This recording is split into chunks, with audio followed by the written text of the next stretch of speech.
What's up, everyone, and welcome to the Long Game Podcast hosted by Thomas Kopelman and Jacob Turner. In each episode, you'll hear us break down financial topics that are relevant to you and your situation. Our goal is to help bring credible financial information to you in short, bite-sized episodes. All opinions expressed on this show are for educational, informational, and entertainment purposes only. Nothing on the Long Game Podcast should be considered advice. Always consult with your team of professionals before making any decisions regarding your finances. All right, what is up, and welcome back, everyone, to another episode of the Long Game Podcast. I am your co-host, Thomas Kopelman, here with Jacob Turner, my other co-host. Really excited to be back and, talking with just us two. I love that we have the division of we bring guests and talk about things, and then we do our own and we kind of go deep into some things that we believe. So I'm excited for this episode, really to help prep people for, some tax planning moves that they still have available. And then the second half, we're actually going to do something slightly different. There's been some interesting stuff about private equity in the news. And so I think it's important for us to spend time educating people on our experiences with private equity, things that we've learned along the way, and maybe some of the misconceptions that exist out there. But let's start with the tax side of things. So, there are still tax moves that can be made, but there aren't that many. And so before we even get into anything, I really want to reiterate this. If you are prepping your taxes right now, CPA reaches out and tells you, here's what your tax bill is, and you are shocked, know that that tells us that you were reactive last year. You didn't know what your tax liability was. You're looking for the tax planning moves that you can make. Both of those things show us that you were not proactive last year, you were reactive. So the one thing that I want you to realize is if this is you, then after you file your taxes and make these moves, this is the time to start planning for this year. And I know that we've talked about this, Jake, but you're the same way as me. Good tax planning starts in the beginning to middle of the year, and then you fine tune it at the end of the year, the calendar year, because there are still 4 or 5 moves and things that you can do right now, but there's tens, if not hundreds of tax planning moves that you can do in the calendar year, but it has to be done by December 31st. Yeah, 100%. I couldn't echo more of what you're saying, that if you're just starting to do tax planning now, you are being reactive. And look, I think you shouldn't be too hard on yourself, because I think for a lot of us, that's what you're taught, right? Tax season comes up, I get all my stuff together, my CPA reaches out. But the reality is we want to make sure that we're planning for taxes months and months in advance. And oftentimes, Thomas, I know you do the same with your clients, creating these multi-year tax strategies where we're saying, hey, we're doing this thing this year, but then next year your income is going to potentially look like this. So we want to make sure we do that. That is a vastly different thing than rolling around February 1st and saying, okay, I'm going to collect my 1099s. I'm going to get my W-2, or I'm going to get my K-1s. I'm going to send them to my CPA, and then maybe he'll get back to me with one contribution to a retirement account I can make. Yeah. And this is the point where people are always like, my CPA just isn't helpful. They don't do any tax planning. It's well, you send them your documents March 15th and there's really nothing left to do. And they barely know anything about your situation. That's not tax planning. You are just paying for filing.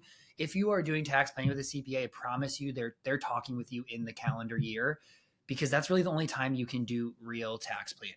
But I think we've harped on that. Let's kind of transition and do some of the things that you can still do. The first one that I can think of is really on retirement plan contributions. And so going to previous years, this is where people set up SEPs, right? We've talked about this. I'm not a big SEP IRA fan. I'm pretty much a solo 401k or regular 401k person now that costs are reduced there. But a lot of times people do SEPs out of necessity, right? Hey, we couldn't set up a solo 401k. We didn't get it done. Well, this is our only way to defer taxes. But as of last year, that actually slightly changed. So now you really do have to the tax filing deadline to do SEP IRA contributions or set up a solo 401k and do solo 401k contributions if you are not an S Corp.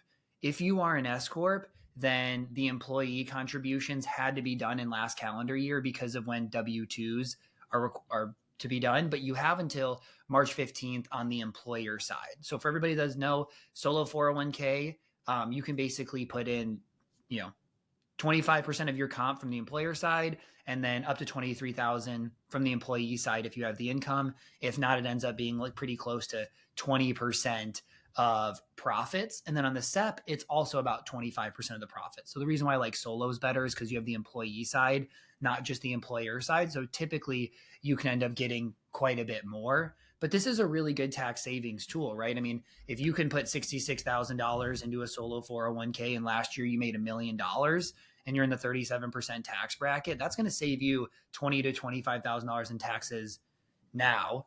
And potentially, if you're in a lower bracket, you could get $66,000 into the Roth side on a year where you're like, not as high of a tax bracket as what we normally are in.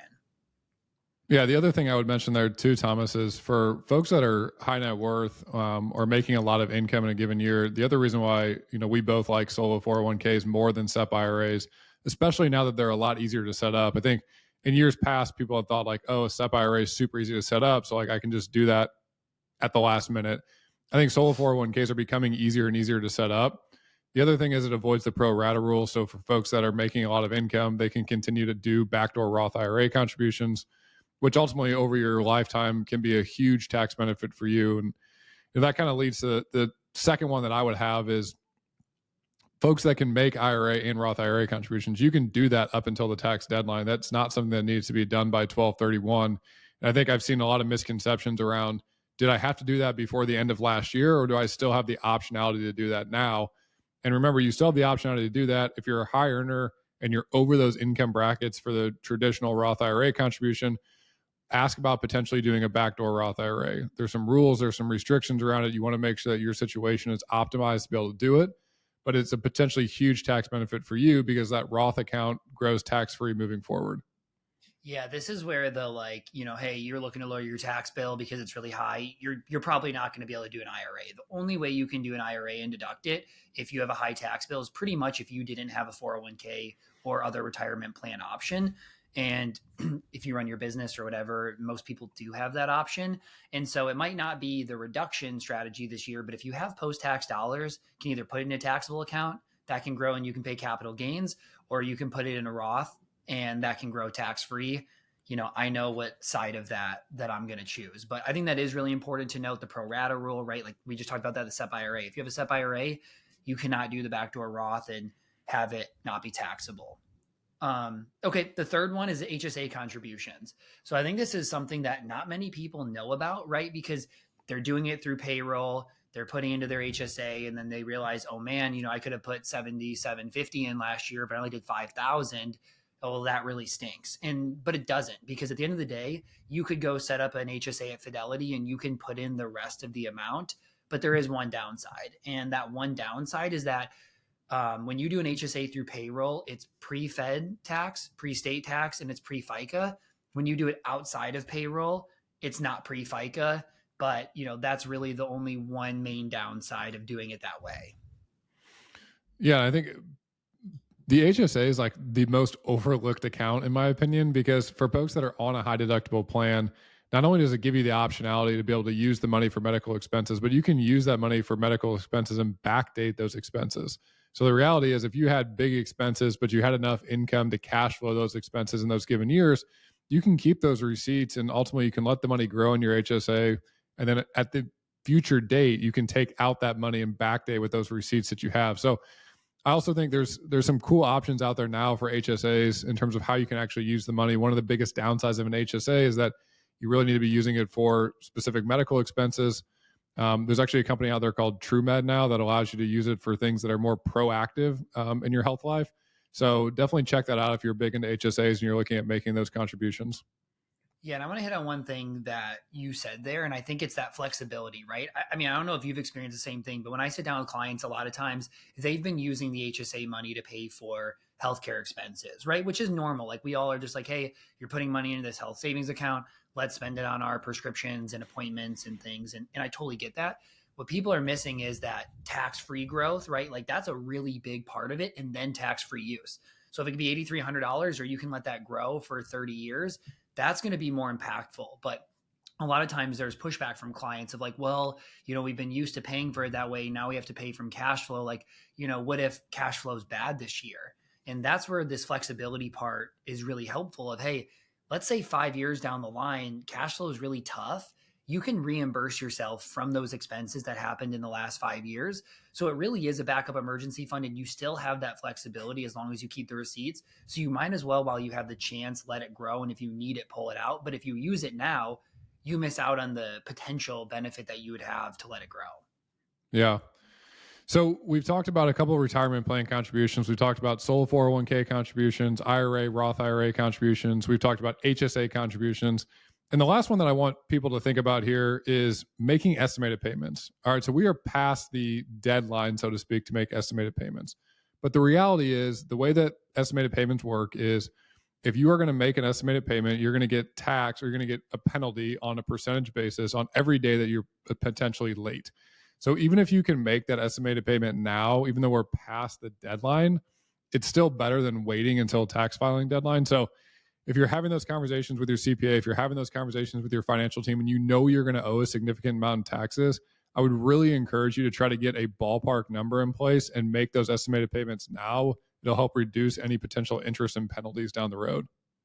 Yeah, totally. I think the one other thing to add in here too is that, this isn't necessarily tax filing deadline and, maybe you can get around it, but the S Corp deadline is March 15th. And so like if you think in this year it might make sense to become an S Corp and elect into it, that is pre you're done filing your taxes. Can you file it later in the year and probably get approved potentially, right? Like I've seen many situations where it is allowed, but just to be by the book and be ahead of things, like, and be proactive, know that that deadline is March 15th. But I think as everybody can see here, there really isn't that much that can be done. We didn't talk about QBI maximization and utilizing it correctly. We didn't talk about deferring or accelerating expenses. We didn't talk about a lot of different things here. So that's the point, right? Like there isn't much to do after the calendar year. There's a few things. So for this year, get your taxes done, get those back, start projecting out this year and doing your tax planning and kind of fine tune it throughout the year and finalize at the end of the year. But Yeah. let's switch gears. Oh, you have anything else to say? No, I was just going to say, I can't stress enough how important it is to plan ahead. The line I always use is like plan now or regret it later. And for a few years early on, even in my money management career personally, I didn't plan ahead. And at the last minute, I was the person that was opening the SEP IRA and thinking like, well, maybe this is the best option I had. When in reality, if you planned ahead and you had that financial team that was being proactive, it can ultimately save you thousands of dollars in taxes. So if you didn't do it this year, don't kick yourself. There's still a few things that you can do, like we talked about, but make sure that as you head in towards 2024, you start thinking about your taxes for this year, making sure that you're doing everything you can to be as proactive as possible. Yeah. And I think the one that also we didn't hit on is like, remember Roth conversions. We've talked about this. They're super powerful tools.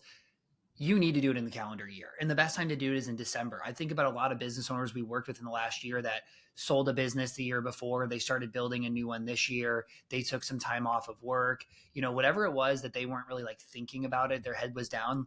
December was a time to fill up the 12% or 22 or 24% bracket and make some of these conversions. You can't start to look at this year and get your tax estimates and say, man, that was my lowest tax year ever. I wish I would have, done some Roth conversions. That's out the window, and this year might be a higher income earning year. And so Roth conversions for accumulators are oftentimes like find that right couple years, might be one here and then another one 5 years down the line or whatever, and utilize those because once that time is gone, it's gone. Yeah.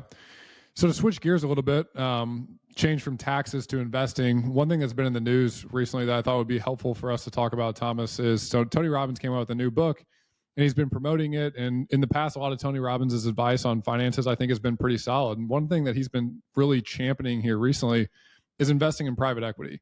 But I think it's really important to understand the nuances to potentially investing in private equity. And I think some of the clips that I've personally seen come out make somewhat of a mass generalization around it. I think it can be dangerous from a consumer standpoint to not understand the specifics about private equity, how you invest in it, the upsides, the downsides, the things you should potentially consider if you're going to make an investment like that.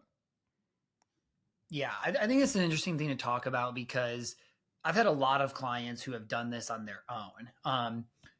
To be honest, we don't typically advise clients to invest in private equity, especially because like it's really hard, right? Like they can say, "Hey, my buddy is starting a business. He's a really successful guy. The idea seems really good." And whatever we're given, we don't know the person, right? And what I always tell people is like, you need two sides of this to be a successful business. You need a good founder and a good team, and you need a good product and a good idea, right? If you have a great product, but you have a terrible team, they're probably going to go nowhere. If you have a great team, but something that nobody wants to buy, it's also not going to go there. And so it's really hard for us to like be that, intimate and know that situation well enough to say, that's a great idea. that's a bad idea. How we think about it is you can have a part of your portfolio that's in higher risk assets, right? Like, maybe that's, 80% in your business, index type funds or ETFs, et cetera, and 20% in different things like potentially Bitcoin, potentially private investments, different things that you want. And that's okay, because at the end of the day, right, if that blows up, you're still fine because you have the core part of your portfolio. The problem with private equity, to be honest, is of all the clients I've worked with, I've never had one have anything that amounted to anything so far. Like, a lot of them have come in. If anything, it's just capital call after capital call. And they're like, shoot, I got to raise this money. I need to get it there. But I haven't had any clients have any significant payouts from this. And obviously, that's a smaller lens. Like, I'm not saying we've looked at 500 private investments, but there's been a decent amount. And at this point, nothing has panned out to be anything yet. And it's funny because a lot of my clients even now are like, I don't really expect this to be anything, but if it does, it'd be great. Yeah, I would echo your stance. I think our general framework on investing is we call it core plus explore. You want to make sure that you have enough money in the core bucket, whatever that is, assets that are going to be there for you long term, whether that's index funds or something similar in that nature. And then if you have enough in that bucket, you can go to the explore bucket, which I think private equity can play a really significant role in that. And we've had a lot of clients invest in private equity, and I've seen a lot of private equity deals. But the reality that people need to understand about private equity, this is not like buying an index fund. Okay. When you buy an index fund or you buy any real investment in the stock market, you have daily liquidity for the most part. So that means that at any point you can go out and say, hey, I'm going to go ahead and sell my position. I want to go ahead and buy something with it. With private equity, it's not like that. It's not like going out and buying a general fund. You're typically investing either on a deal by deal specific nature, or you're investing in a fund structure. Oftentimes those structures have 7 to 10 year lockup periods, which means that if you invest that money, you're not going to see that return for another 7 to 10 years, and you can't get the money out. So I think it's really important for the consumer to understand that if you're going to be investing in private equity, is there a potential to earn higher upside? Certainly. But with that higher upside comes the lack of liquidity. Okay. So you need to have some sort of liquidity premium. The other thing to think about is oftentimes with private equity, and Thomas, you mentioned this, you need to make sure that if you're investing in private equity, this isn't like investing in the S&P 500. They're not all created the same. So you need to understand what you're getting into and make sure that you have either a team around you that can analyze the deals that are coming in, or you need to be specific in the industry that you're investing in. And the last thing I would say about private equity investing in general is we often think about the upside, right? Somebody sees a potential IRR, whether that's 15, 20, 25, 30%, and our eyes light up and we think we definitely want that. Now, look, I totally get it. Like, everybody wants a big rate of return. But the reality is, as much as we want the big rate of return, we need to be thinking about the downside protection too. I know, Thomas, for you and I, a lot of the clients we work with have essentially won the money game. And you need to be thinking about what is the downside protection, because if you lose 50% of your investment, you need to understand how long it's going to take for you to get back to just whole again. So if you're going to be taking on any more risk, you need to understand what the liquidity is. You need to understand what the costs are. You need to be an expert in that situation. So the biggest thing I want consumers to understand is investing in private equity can be great. Okay. We've done it. We've seen success with it. But the reality is you need to make sure that you understand that's not like investing in the public markets. Yeah, I think you made a lot of really great points there. And I think a couple things that I want to hit on, one of them being, you don't need to invest in things to sound cool at parties, right? And I think a lot of investing in private companies is to be like, Amen. oh, Amen. I met this person and, they have this biotech company and it's going to, do this and that. And so I had to invest in it. They came to me. Like, that doesn't have to be like your cool thing to talk about, because at the end of the day, your investment shouldn't be about what's cool to talk about. It should be about being aligned with your life and helping you accomplish the things that you want to accomplish. And I find that among wealthy people, it really is like, kind of a badge of honor. Like, this is, one of the cool things about me. Other thing I want to hit on is, like, I've been seeing it a lot over social media recently too, of like, taking kind of a step aside from this, of like real estate syndications or other things where you invest with a group of people. So this is pretty similar, but I think people fail to realize this whole liquidity part that you're talking about, right? Like, obviously, if you own a rental, you have some illiquidity to it. You have to sell that. But in general, most times you could at least sell it, even if it was for somewhat of a loss. When you have money in a lot of these private investments, you don't have that choice, right? Like, you're waiting for the fund to pay out, the investment to be done, some type of liquidity event. So if you have any hardships down the line and you need money, you might not have that ability. And so when I sit down with a lot of business owners, or just in general, a lot of my clients are very concentrated in some way. They're either concentrated in their own individual business, or they're pretty high up at a different business and they have a lot of equity in that business. So their concentration risk is already high. You don't want concentration here, concentration in private investments, and then just a little part of your portfolio that actually has liquidity. Like, you're setting yourself up for business to start to do bad, you lose your job or whatever, and you're like, shoot, what do I do? Now I become a forced seller. Like, hey, can somebody buy me out of this fund? I'll take a huge discount because I need the money. Anytime you are forced to raise money or need money, you are not going to be in a good situation. You're not going to come out as well as you want. I think about the Tesla investor, right? Like, imagine being somebody who was way over allocated to Tesla. They lost their job this year in tech, and they're like, shoot, I need to raise money. And now Tesla is down, significantly. And, you're just in a really tough spot. Yeah. No, I think there's so many things there, but the LP side specifically in real estate, one thing that I would say is, if you're going to invest in private deals, which I think there's a time and a place for it, and I think there are outsized returns in the private markets. I don't think the data lies there, but the reality is you need to understand what you're getting into. And oftentimes I see shiny object syndrome in multiple different ways. Thomas, you touched on one element of it where it's cool to talk about. What I always say is, like, leave the campfire stories to things you're building. Don't make the campfire stories what you're investing in. There's often two ways to invest. One way works and one way doesn't. And unfortunately, the way that works usually is pretty boring. So I would highly encourage you not to have investments that are campfire story investments, because the reality is oftentimes those don't work. The other thing to think about is, if you're going to be investing in any sort of private investments, whether that's LP deals or whether that's going to be in traditional private equity, you need to understand what the actual deck says that you're looking at, because the first thing your eye is going to be drawn towards is, what is the IRR? What does their projected rate of return look like? And I can tell you, I'm yet to see one private equity deal, I'm yet to see one LP real estate investment deal that if they didn't hit the IRR that was on that piece of paper, you would be happy, right? Like, every time you look at it, you're like, oh yeah, if I could reach that, like, I'm in. And that's the first thing our eyes get drawn towards. And it's shiny object syndrome. So you need to really understand and dig in and make sure that you have people either on your team or bring people onto your team that can help you look at these deals if this is something you want to do. Because again, I just can't reiterate enough, this is not like buying the S&P 500. So I know Tony Robbins has been going around saying, like, the S&P 500 has returned X for the last 35 years and private equities returned Y. And the reality is, I'm not arguing about the numbers, but what I am saying is, they're vastly different investments. They're apples and oranges, okay? This is not the same thing.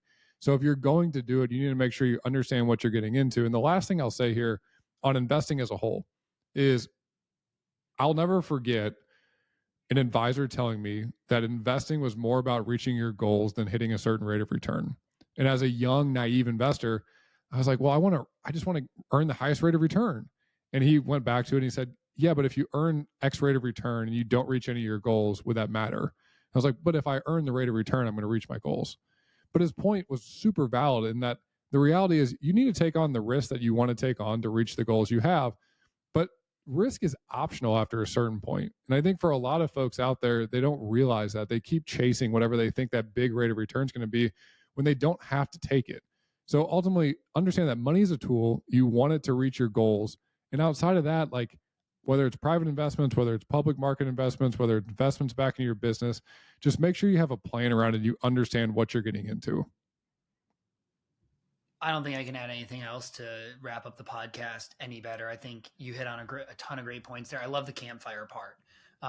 But Jake, again, thanks for joining me. I thought this was an awesome episode. Everybody, thank you for listening. Hopefully you really like the framework of this one. If you guys have any topic ideas that you want us to talk about, feel free to message either of us on Twitter, send us an email. We want to keep making sure this is exactly geared towards you guys, but thank you again for listening. Please don't forget to rate and subscribe. We're now on YouTube as video if you like to see us. I'm going to have a new background starting next week because I move, and I'm really excited about that. But thank you, everybody, and we'll see you back next week.